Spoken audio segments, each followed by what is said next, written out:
భాస్కర్ రావు జాదవ్ గారు బీసీల తరఫున రౌండ్ టేబుల్ సమావేశాల్లో పాల్గొనడం కూడా జరిగింది. కానీ గాంధీ గారితోటి ఒక అవగాహన కుదుర్చుకొని నిజంగానే స్వతంత్రం వస్తే స్వతంత్రం కన్నా ముందే 1937లో జరగబోయే ఎన్నికల్లో బీసీలకి నేనే ఎక్కువ సీట్లు ఇస్తానని గాంధీ గారు హామీ ఇచ్చిన కారణంగా భాస్కర్ రావు జాదవ్ గారు మాకు ప్రత్యేకంగా బీసీలకి రాజకీయ రిజర్వేషన్లో అవసరం లేదు అని ఆ రౌండ్ టేబుల్ సమావేశాల్లో చెప్పడం జరిగింది. 1932లో జరిగిన రౌండ్ టేబుల్ సమావేశాల తర్వాత కమ్యూనల్ అవార్డుని ప్రకటించారు. ఆ కమ్యూనల్ అవార్డులో దళితులకి అంటే డిప్రెస్డ్ క్లాసెస్కి, అదేవిధంగా ముస్లింలకి, క్రైస్తవులకి, హిందువులకి, ఇండియన్ క్రిస్టియన్లకి, ఆంగ్లో ఇండియన్లకి రాజకీయ రిజర్వేషన్లు రావడం జరిగింది. బీసీలకి రాకపోవడానికి ప్రధానమైన కారణం ఏంటంటే బీసీల ప్రతినిధిగా పాల్గొన్న భాస్కర్ రావు జాదవ్ గారు మాకు ప్రత్యేకంగా బీసీలకి రిజర్వేషన్ అవసరం లేదు అని చెప్పడం వల్ల జరిగింది. 1935లో రాసుకున్న సెకండ్ ఇండియా యాక్ట్ లో ఉన్న బేసిక్ స్ట్రక్చర్ ని బేస్ చేసుకునే మళ్ళీ కాన్స్టిట్యూంట్ అసెంబ్లీలో రాజ్యాంగాన్ని రాసే సందర్భంలో ఈ రాజకీయ రిజర్వేషన్లని నిర్ణయించడం జరిగింది. ఆ సందర్భంగా మళ్ళీ బీసీల చర్చ ముందుకొచ్చింది. కానీ దేశ విభజన జరిగింది. దేశ విభజన జరగడానికి ఈ రాజకీయ రిజర్వేషన్లే కారణం కాబట్టి అసలు రిజర్వేషన్లనే రద్దు చేయాలి అని ఆనాడున్నటువంటి నాయకులు మాట్లాడడం జరిగింది. కానీ బాబాసాహెబ్ అంబేద్కర్ ఏమన్నాడంటే నా జాతి ప్రజలే నాకు ముఖ్యం, దేశం ముఖ్యం కాదు. I have no home land mister Patel, I have no home land, I have my own people అని అన్నాడు. నా జాతి ప్రజలే నాకు ముఖ్యం, దేశం ముఖ్యం కాదు. దేశం 2గా విడిపోయినా 4గా విడిపోయినా నాకు ముఖ్యం కాదు. నాకు నా జాతి ప్రజల రాజకీయ హక్కులు, విద్యా ఉద్యోగ హక్కులే ముఖ్యమని ప్రకటించడం వల్ల ఎస్సీ ఎస్టీలకి రిజర్వేషన్లు రావడం జరిగింది. ఆ రోజు కూడా బీసీలు బాబాసాహెబ్ అంబేద్కర్ కి సపోర్ట్ చేయకపోవడం మూలంగా ఆయన రాజ్యాంగంలో బీసీల రిజర్వేషన్లని పొందుపరచలేకపోయాడు. తర్వాత రాజ్యాంగం అమల్లోకి వచ్చిన తర్వాత ఆయన రాజకీయ రిజర్వేషన్లని కల్పించాలని డిమాండ్ చేస్తూ తన మంత్రి పదవికి రాజీనామా చేశాడు. మహిళలకి రాజకీయ రంగంలో రిజర్వేషన్లు కావాలి, ఆస్తి హక్కు కావాలి, వారసత్వ హక్కు కావాలి అని హిందూ కోడ్ బిల్లు తయారు చేసి దాన్ని పార్లమెంటులో ప్రవేశపెట్టి దాన్ని చట్టం చేయాలని డిమాండ్ చేసినప్పుడు ఆనాడున్న పాలక వర్గాలు అందరూ వ్యతిరేకిస్తే మహిళల కోసము, బీసీ రిజర్వేషన్ల కోసము ఆయన తన మంత్రి పదవికి రాజీనామా చేయటం జరిగింది. కాబట్టి బాబాసాహెబ్ అంబేద్కర్ నేరమేమీ లేదు. బీసీలకి రాజకీయ రిజర్వేషన్లు రాకపోవడానికి బాబాసాహెబ్ అంబేద్కర్ చేసిన తప్పేమీ లేదు. అది బీసీలు చేసిన స్వయం కృతాపరాధం.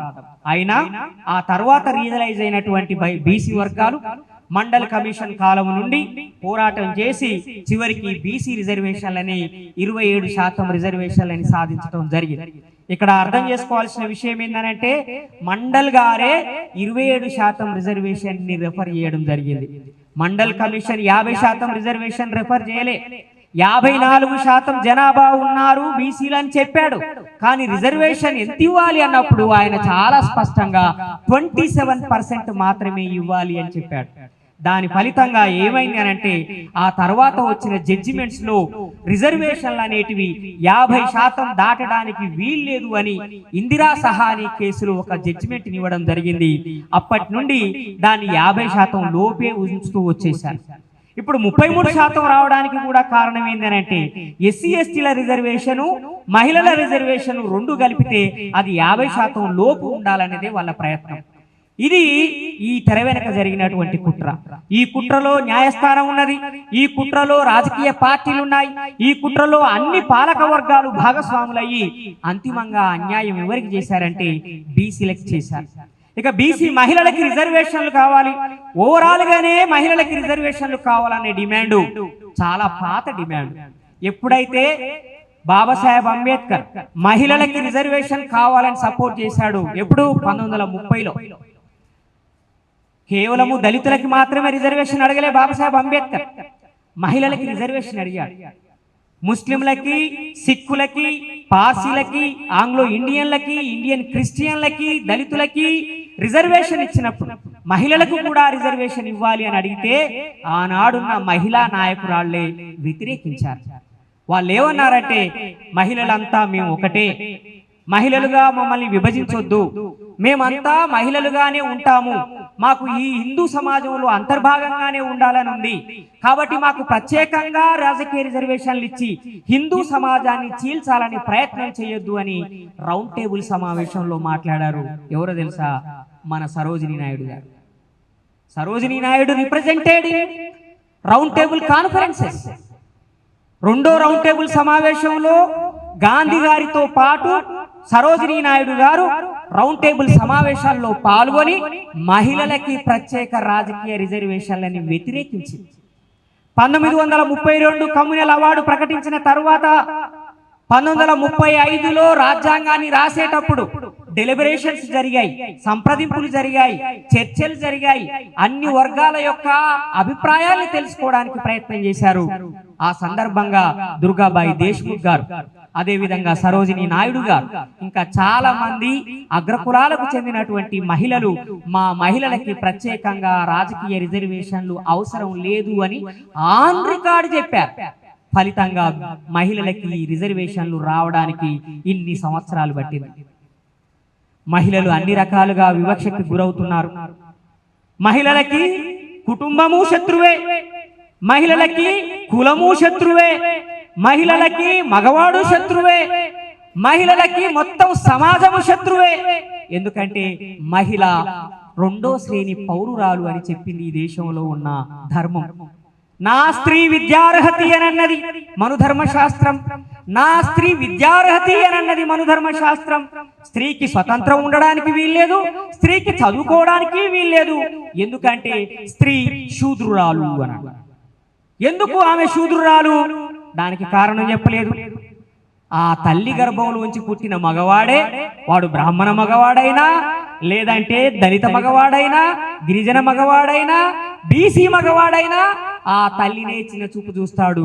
ఆ తల్లి కడుపు నుంచి పుట్టిన తన తోటి అక్కని చెల్లెని చిన్న చూపు చూస్తాడు. కారణం ఏంటంటే ఈ సమాజమే మనుషుల్ని మగవాళ్ళుగా ఆడవాళ్ళుగా తయారు చేస్తారు. Biologically we are born same. తల్లి గర్భం నుంచే అందరూ పుడతారు, కానీ ఆడవాళ్ళుగా తయారు చేయబడతారు, మగవాళ్ళుగా తయారు చేయబడతారు. Women are not born, they are made అని చెప్పారు ఫెమినిస్ట్. మహిళలు పుట్టరు, మహిళలుగా తయారు చేయబడతారు. మగవాళ్ళు పుట్టరు, మగవాళ్ళుగా తయారు చేయబడతారు.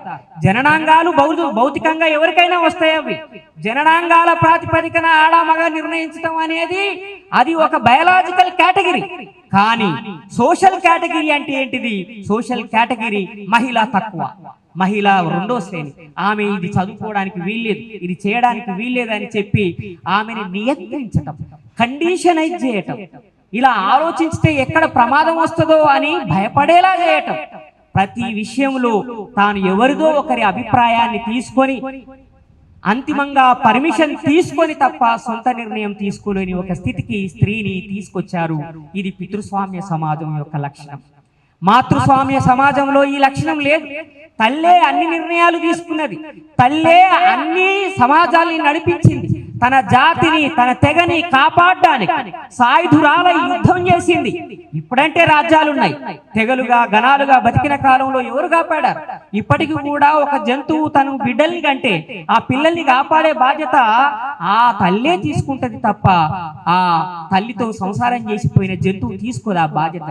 అందుకని తన బిడ్డల్ని కాపాడుకోడు, తన సమూహాన్ని కాపాడుకోవడానికి బయటి తెగలతోటి, బయటి గణాలతోటి యుద్ధం చేసినటువంటి ఒక చరిత్ర మన మహిళలది ప్రపంచవ్యాప్తంగా, ఇక్కడనే కాదు. అలాంటి మహిళని రెండో శ్రేణి పౌరురాలుగా చేయడానికి, ఆమెని మొత్తం అన్ని అధికారాల నుంచి దూరం చేయడానికి ఉపయోగించుకున్న ఒకే ఒక్క సాధనం ఏంటంటే ఆమె రీప్రొడక్టివ్ సిస్టమ్. ఆమె పిల్లల్ని గంటది, పిల్లల్ని చూసుకోవాలి, అక్కడే ఆమె డ్యూటీ అని ఆ కుటుంబానికి పరిమితం చేస్తూ ఆమెని కట్టడి చేయడం జరిగింది. అంతేకాదు తనకి సొంత విచక్షణ, సొంత జ్ఞానము, సొంత అస్తిత్వం లేకుండా చేయడానికి, తాను మనిషి అనే జ్ఞానమే తనకి లేకుండా చేయడానికి నా స్త్రీ విద్యార్హతి అని ప్రకటించారు. ఇక స్త్రీకి చదువు లేదు, చదువు లేకపోతే వివేకం లేదు, వివేకం లేకపోతే విచక్షణ లేదు, దానితో విముక్తి లేదు. అలా ఈ సమాజాన్ని నాశనం చేశారు. అందుకే మహాత్మా జ్యోతిరావు పూలే, అమ్మ సావిత్రిబాయి పూలేలు మనకి చదువు చెప్పడానికి ప్రయత్నం చేశారు. అందులో భాగంగా ముందు వాళ్ళు చదువు చెప్పింది మగవాళ్ళకు కాదు, వాళ్ళు ఆడవాళ్ళకి చదువు చెప్పారు. ఆ తర్వాతే మగవాళ్ళకి చదువు చెప్పారు. కాబట్టి ఈ సమాజంలో మహిళల్ని ఈ సమాజం అణిచివేసింది. అందుకే 2023లో మొత్తం దేశవ్యాప్తంగా మహిళల మీద జరిగినటువంటి నేరాల సంఖ్య ఎంతో తెలుసా? 4,45,000 కేసులు నమోదయ్యాయి. ఒక్క సంవత్సరంలో 4,45,000 కేసులు మహిళల మీద జరిగాయి. ఇక్కడ దాడులు జరిగాయి, అత్యాచారాలు జరిగాయి. ఎంత భయంకరమైన పరిస్థితి! ఈ దేశంలో భద్రత ఉన్నదా? చివరికి మన దేశాన్ని చూడ్డానికి వచ్చిన బయటి దేశ స్త్రీలకి కూడా ఇక్కడ రక్షణ లేదు కనీసం. ఆ మధ్య ఒక మహిళ తన భర్తతో పాటు వస్తే మధ్యప్రదేశ్ లో వాళ్ళని కొట్టి ఆమె మీద సామూహిక అత్యాచారం చేసిన సంఘటన ప్రపంచం అంతా చూసి సిగ్గుతో తలదించుకున్నది. ఇక్కడ మహిళలకి రక్షణ లేదు. ఇక్కడ మహిళల పేదరికం తొలగిపోలేదు. ఇక్కడ మహిళలు ఇప్పటికీ విద్యా రంగంలో వెనుకబడి ఉన్నారు. ఇక్కడ మహిళలు ఇప్పటికీ ఉద్యోగ రంగంలో వెనుకబడి ఉన్నారు. అఫీషియల్ గానే రిజర్వేషన్ ఇస్తున్నది 33% కదా. 50% ఉన్న మహిళలకి 33% అఫీషియల్ గానే ఇస్తున్నారంటే అఫీషియల్ గానే మీరు వెనుకబడేసినట్టు కదా. కాబట్టి అండర్ రిప్రజెంటేటివ్, సరి అయిన ప్రాతినిధ్యం మహిళలకి లేదు. కారణం ఏంటంటే చట్టసభల్లో కూర్చున్న వాళ్ళు మగవాళ్ళు కాబట్టి, స్పీకర్లు మగవాళ్ళే, ప్రధానమంత్రులు మగవాళ్ళే, హోమ్ మినిస్టర్లు మగవాళ్ళే. ఒక్క ఫైనాన్స్ మినిస్టర్ కాక ఇన్ని సంవత్సరాల కాలంలో ఒక నిర్మలా సీతారామన్ గారు అయ్యారు. 75 సంవత్సరాల కాలంలో ఫైనాన్స్ మినిస్టర్. ఈ దేశాన్ని అభివృద్ధి చేయడానికి బడ్జెట్ రూపకల్పన చేసే అధికారం ఉన్న మినిస్ట్రీకి ఒక్క నిర్మలా సీతారామన్ కన్నా ముందు ఏ ఉమెన్ కూడా మినిస్టర్ కాలేదు. అంటే ఎంత పురుషాధిపత్య సమాజం ఇది! ఒక్క ఇందిరాగాంధీ మాత్రమే ఈ దేశానికి ప్రధానమంత్రి అయింది 75 సంవత్సరాల కాలంలో. 75 సంవత్సరాల కాలంలో ఇందిరాగాంధీ ఒక్కతే ఈ దేశానికి ప్రధాని అయింది. ఎందుకు కాలేకపోయారు మిగతా వాళ్ళు? మహిళలకి శక్తి లేకనా? కాదు, ఇక్కడ పురుషాధిపత్యమే రాజకీయాల్ని శాసిస్తున్నది కాబట్టి. మరి ఈ శాసించే మనువాద వ్యవస్థని బాగు చేయాలనంటే, డెమోక్రటైజ్ చేయాలనంటే ఏం చేయాలి అనే చర్చ ముందుకొచ్చింది. బాబాసాహెబ్ అంబేద్కర్ ఏమన్నాడంటే, సరి అయిన ప్రాతినిధ్యము స్త్రీలకి పురుషులకి అదేవిధంగా వెనుకబడ్డ వాళ్ళకి దక్కాలి అని అన్నప్పుడు ఆనాడున్నటువంటి నాయకులు మేధావులు ఏమన్నారో తెలుసా? ఇది సంఘ సంస్కరణ సమస్య అన్నారు. మహిళలది బాల్య వివాహాల సమస్య, మహిళలది సతీ సహగమన సమస్య, మహిళలది విద్యా హక్కుకు సంబంధించిన సమస్య. వాళ్ళకి చదువు చెప్పించాలి, వాళ్ళని సతీ సహగమనంలో చంపకుండా ఆపాలి, వాళ్ళకి ఇంకా ఏమైనా రక్షణ కల్పించాలి. అంతే తప్ప రాజకీయంగా వాళ్ళకి హక్కులు ఇవ్వడానికి వీల్లేదు అన్నారు. అంటే మహిళలది సంస్కరణ సమస్యనా? మహిళలది సంఘ సంస్కరణ సమస్యనా? ఏ సంఘ సంస్కరణ అయినా దేని వల్ల జరిగింది? రాజకీయ నిర్ణయం వల్ల జరిగింది. రాజకీయ నిర్ణయం మూలంగానే సతీ సహగమనం ఆగిపోయింది. రాజకీయ నిర్ణయం మూలంగానే బాల్య వివాహాలు ఆగిపోయాయి. రాజకీయ నిర్ణయం మూలంగానే వితంతు వివాహాలు జరగడం మొదలయ్యాయి. కాబట్టి సంఘ సంస్కరణ జరగాలన్నా రాజకీయ నిర్ణయం జరగాలి. కాబట్టి రాజకీయ ప్రాతినిధ్యం ఉండాలి మహిళలకి అని వాదించినటువంటి వ్యక్తి బాబాసాహెబ్ అంబేద్కర్. కాబట్టి మహిళలని ఇప్పటికీ కూడా ఎలా చూస్తున్నారు? కేవలము సంఘ సంస్కరణ కోణం నుంచే చూస్తున్నారు. ఇది రిఫార్మేషన్ కాదు, ఇది ఒక రెవల్యూషనరీ మూవ్మెంట్ గా మారాల్సిన అవసరం ఉంది. ఈ సమాజాన్ని డెమోక్రటైజ్ చేయాలనంటే రాజ్యాంగంలో పేర్కొన్న సామాజిక ప్రజాస్వామ్యం అనే దాన్ని నిర్మించాలనంటే మహిళలకి ప్రాతినిధ్యం ఉండాలి. రాజ్యాంగం యొక్క ఆశయం ఏంటి? ఈక్వాలిటీ. రాజ్యాంగం యొక్క లక్ష్యము ప్రభుత్వాన్ని ఏర్పాటు చేయడము, ప్రభుత్వాన్ని తొలగించటం కాదు. లేదా రాజ్యాంగం యొక్క లక్ష్యము పోలీస్ డిపార్ట్మెంట్ లో ఉద్యోగాలు ఇవ్వడము, న్యాయ వ్యవస్థలో లాయర్లను తయారు చేయడమో కాదు. రాజ్యాంగం యొక్క లక్ష్యము సమానత్వాన్ని తీసుకురావడం. లింగ సమానత్వం, కులాల మధ్యన సమానత్వం, జాతుల మధ్యన సమానత్వం, వర్గాల మధ్యన సమానత్వం. ఒక రకంగా చెప్తే అసలు అసమానత లేని సమాజాన్ని నిర్మించటం భారత రాజ్యాంగం యొక్క లక్ష్యం. మరి ఆ లక్ష్యాన్ని చేరుకోవాలనంటే దేశ జనాభాలో 50% ఉన్న మహిళలకి రిజర్వేషన్ ఇవ్వకపోతే సమానత్వం ఎట్లా వస్తుంది? అదే మహిళల్లో బీసీ మహిళలు, ఎస్సీ మహిళలు, ఎస్టీ మహిళలు, ముస్లిం మహిళలు, క్రిస్టియన్ మహిళలు అని రకరకాలుగా విభజించబడ్డ ఆ మహిళలకి వాళ్ళ జనాభా ప్రాతిపదికన వాళ్ళకి హక్కులు ఇవ్వకపోతే, అధికారంలో వాటా ఇవ్వకపోతే, భారత రాజ్యాంగం ప్రతిపాదించిన సామాజిక ప్రజాస్వామ్యం, సామాజిక సమానత్వం, రాజకీయ సమానత్వం, ఆర్థిక సమానత్వం ఎలా సాధ్యమవుతుంది? ఎలా నిర్మాణం చేయగలుగుతాం? ఇది ప్రభుత్వాల బాధ్యత మాత్రమే కాదు, ఇది ప్రజలందరి బాధ్యత. ఎందుకు? భారత రాజ్యాంగాన్ని ప్రభుత్వాలు ఇవ్వలే, భారత రాజ్యాంగాన్ని రాజకీయ పార్టీలు ఇవ్వలేదు. భారత రాజ్యాంగాన్ని భారతదేశ ప్రజలమైన మేము సమర్పించుకుంటున్నామని మనం కాన్స్టిట్యూషన్ లో రాసుకున్నాం. కాబట్టి ఈ దేశంలో సమానత్వాన్ని నిర్మించడం ప్రభుత్వాల బాధ్యత మాత్రమే కాదు, రాజకీయ పార్టీల బాధ్యత మాత్రమే కాదు, ఈ దేశంలో ఉన్న ప్రతి ఒక్కరి బాధ్యత కూడా. కాబట్టి ఆ బాధ్యతని నెరవేర్చడం కోసమే ఈ బీసీ మహిళా రాజకీయ రిజర్వేషన్ల ఉద్యమం మొదలైంది మిత్రులారా. అదేవిధంగా ఇంకొక ముఖ్యమైన విషయాన్ని కూడా నేను మీ దృష్టికి తీసుకొస్తున్నాను. ఇక్కడ మా లాయర్ గారు ఉన్నారు కాబట్టి, ఈ రాష్ట్రంలో సర్పంచీలుగా ఎన్నికైన మహిళలు 33% మహిళలు. అంటే 10,000 గ్రామ పంచాయతీలను మనం తీసుకుంటే దాంట్లో 3,300 గ్రామ పంచాయతీలకి మహిళలు సర్పంచ్లు అయ్యారు. వాళ్ళు ఏ బీసీలైనా, ఎస్సీలైనా, ఎస్టీలైనా. ఎక్కువ మంది సర్పంచులని ఏదో ఒక కారణంతో సస్పెండ్ చేస్తున్నారు, తొలగిస్తున్నారు, రిమూవల్ ఫ్రమ్ ద సర్వీస్. వాళ్ళందరూ కూడా మన వర్గాలకు సంబంధించినటువంటి మహిళలు. చట్టం అలా అనుమతించింది. చట్టం ఏం చెప్తున్నది? ఒక సర్పంచ్ తన అధికారాలని దుర్వినియోగం చేసినా, అవినీతికి పాల్పడ్డా, ప్రభుత్వ ఆదేశాలని సరిగ్గా అమలు చేయకపోయినా, మరొక కారణం మూలంగా ఆ సర్పంచ్ని తొలగించే అధికారము తెలంగాణ పంచాయతీరాజ్ యాక్ట్ 2019 ప్రకారంగా ఉన్నది. కానీ ఈ సర్పంచ్ ఎన్నిక అనేది ఏ ఆర్టికల్ ప్రకారంగా, ఏ స్ఫూర్తితో వచ్చింది అని అంటే, పీపుల్స్ రిప్రజెంటేటివ్ యాక్ట్ అనే ఒక దాని ప్రాతిపదికన వచ్చింది. ప్రజా ప్రాతినిధ్య చట్టంలో భాగంగా వచ్చింది. ఇక్కడ దయచేసి మీరు అందరూ ఆలోచించండి.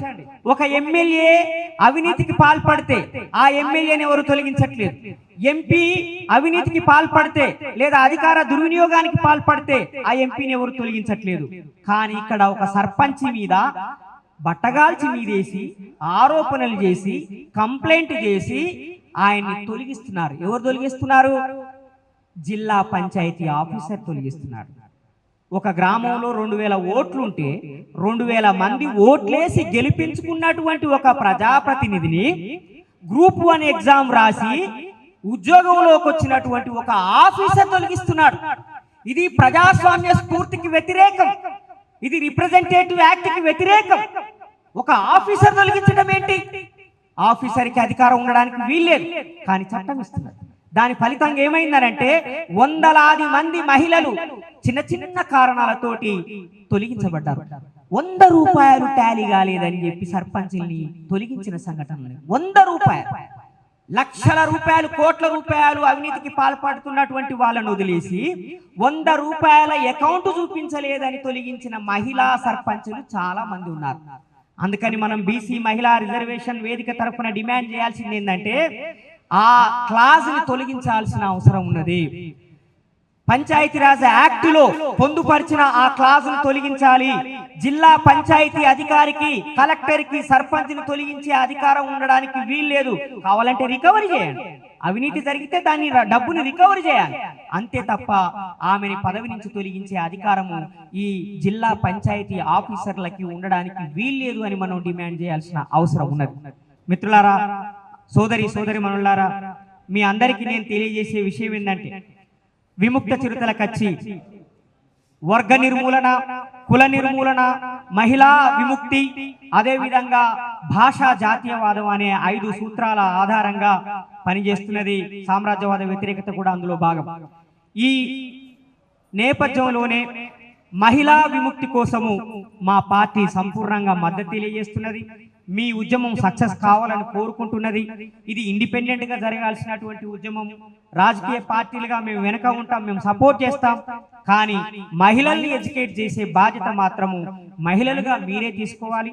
రేపు 2029లో ఆ చట్టాన్ని అమలు చేస్తే 33% అమలు చేస్తే గనక 36 మంది మనకి అసెంబ్లీలో ఎమ్మెల్యేలుగా కూర్చోవాల్సిన వాళ్ళు అవసరం. 36 మంది మహిళల్ని మనం తయారు చేయాలి. 36 మంది మహిళల్ని మనం తయారు చేయకపోతే మళ్ళీ ఎవరైతే ఎమ్మెల్యేలుగా ఆ 33 సీట్లు కోల్పోతారో వాళ్ళే వాళ్ళ భార్యలు నిలబెట్టి మళ్ళీ పోటీలోకి దించుతారు. అధికారంలో సమాజంలో ఎలాంటి మార్పు రాదు. కాబట్టి మహిళల్ని ఎమ్మెల్యేలుగా పోటీ చేసే వాళ్ళని, ఎంపీలుగా పోటీ చేసే వాళ్ళని తయారు చేయాల్సిన బాధ్యత మన మీద ఉన్నది. అందుకు అవసరమైన జ్ఞానాన్ని వాళ్ళకి అందించాలి, చైతన్యాన్ని వాళ్ళకి అందించాలి, బిహేవియర్ని, ఒక పొలిటికల్ బిహేవియర్ని మనం నేర్పించాలి. ఆ ఫంక్షనింగ్ ఎలా ఉంటుందో కూడా వాళ్ళకి తెలియజేయాల్సిన అవసరం ఉంటుంది. ఇది ఒక ఉద్యమం. క్లాస్ రూమ్ లో నేర్పించినంత మాత్రాన నేర్చుకోరు, ఉద్యమంలోనే ప్రజలు ఎక్కువగా నేర్చుకుంటారు. కాబట్టి ఇది ఆగిపోకుండా నిరంతరము లక్ష్యం నెరవేరే వరకు కొనసాగాల్సినటువంటి ఈ ఉద్యమంలో మీరందరూ భాగస్వాములు కావాలని, ఈ ఉద్యమానికి నాయకత్వం వహిస్తున్న మా చెల్లె దాసోజు లలితని మనస్ఫూర్తిగా అభినందిస్తూ, సూర్యాపేట జిల్లాలో ఇది చైతన్యం కలిగిన జిల్లా, మారోజు వీరన్న పుట్టిన నేల. ఇక్కడే తెలంగాణ డిక్లరేషన్ మొదటి డిక్లరేషన్ ఇక్కడే ఏర్పాటు చేయడం జరిగింది, ప్రకటించడం జరిగింది. సూర్యాపేట డిక్లరేషన్ చాలా ఇంపార్టెంట్. కాబట్టి సూర్యాపేట డిక్లరేషన్ కూడా స్త్రీ పురుషుల సమానత్వాన్ని కోరుకున్నది, కాంక్షించింది. అలాంటి ఒక సూర్యాపేట జిల్లా కేంద్రంగా ఈ రోజు ఈ కార్యక్రమం జరగడం నిజంగా సంతోషం. మా రోజు వీరన్నకి ఘనంగా నివాళి అర్పిస్తూ, కొండా బాపూజీకి నివాళి అర్పిస్తూ, చెప్పిన మాటకు కట్టుబడి ఉన్నటువంటి వ్యక్తి కొండా బాపూజీ. తెలంగాణ ఇవ్వకపోతే నేను రాజకీయాల్లో ఉండను అని ప్రకటించి చనిపోయేంత వరకు ఆయన రాజకీయాల్లోకి దూరంగా ఉన్నటువంటి వ్యక్తి. ఎంత గొప్ప వ్యక్తి! నిజాం రాజు మీద బాంబులు వేసిన వాళ్ళలో 3 ఉంటే ఆ 3లో ఈయన ఒకడు. నిజాం భూస్వామ్య వ్యవస్థని కూల్చడం కోసం ఆయన పద్ధతులు ఆయన యుద్ధం చేసినటువంటి వ్యక్తి. అంత కమిటెడ్ లీడరు. ఆయన స్ఫూర్తితోటి మనం పోరాటం చేయాల్సిన అవసరం ఉన్నదని తెలియజేస్తూ, ఈ అవకాశం నాకు ఇచ్చి నన్ను ఈ కార్యక్రమంలో భాగస్వామ్యం చేసినందుకు మీ అందరికీ పేరు పేరున విప్లవ జై భీములు తెలియజేస్తూ ముగిస్తున్నాను. జై భీమ్.